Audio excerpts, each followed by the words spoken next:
Хөдөлмөр эрхэлж орлого олж байгаа хүн бүр орлогынхоо 4-өөс доошгүй хувийг эрүүл мэндийн даатгалд төлж байгаа.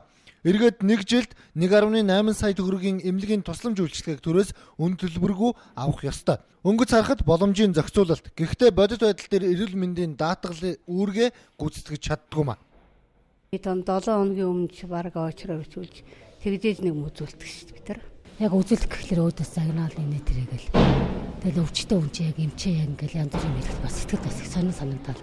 Нүднээс нулимс хэлэнд гараад ирчих юм. Ерөөсө тасралтгүй төлдөг. Тэгэл яг хаа очир дараал гүйчихсэн. Тэгэл урд өдөр нэрэл бас ачаалттай айгүйх очир авч иж маргааш нөгөөдөр нь дахиж ирж үзүүлдэг шүү дээ. Өдөр нь тий. Тэгэхээр ер нь эрүүл мэндийн даатгалын ачаал үйлдэл гэж ер нь одоо мэдээж байгаа юм тийм. Тэтгэхгүй байх. Эх оноос шинэ эрүүл мэндийн даатгалын хуулийн зарим заалтууд хэрэгжиж эхэлнэ. 3 гол өөрчлөлт орж байгаа. Нэгдүгээрт гэр бүлийн гишүүндээ эрүүл мэндийн даатгалын мөнгнөөс шилжүүлэн ашиглах боломжтой.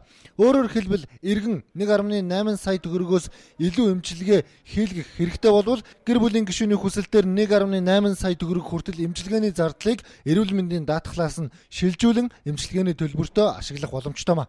Төлбөрийн зардлыг шилжүүлэн тооцохын одоо эрх маань шимтгэлээ өөрөө төлдөг даатгуулагчд бас үйлчлэнэ гэдгийг манай иргэд даатгуулчд ойлгох хэрэгтэй. Шимтгэлээ өөрөө одоо халааснасаа төлж байгаа энэ бүлгийн хүмүүс маань өөрхийхөө бусад гишүүний зардлыг шилжүүлэн тооцох одоо тогтоолго эрхээр бол хангагдж байгаа.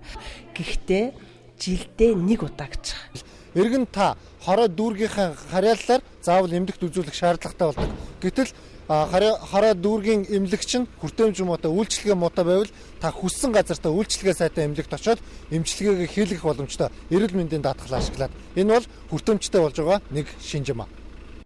Хүссэн эмнэлэгтээ эмчлүүлэх эрх нэгдэж байгаа нь 2 дахь том өөрчлөлт.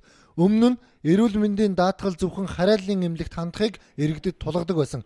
Харин эх жилээс Монгол улсын хаанч явсан эрүүл мэндийн даатгалаар эмнэлгийн тусламжийг иргэн авах боломжтой. Эмнэлгүүд үйлчлүүлэгчээ татахын тулд үйлчилгээ эмчилгээний чанараа сайжруулах шаардлага тулгарна. Өөрөөр хэлбэл сонголт иргэдийн гарт гэсэн үг.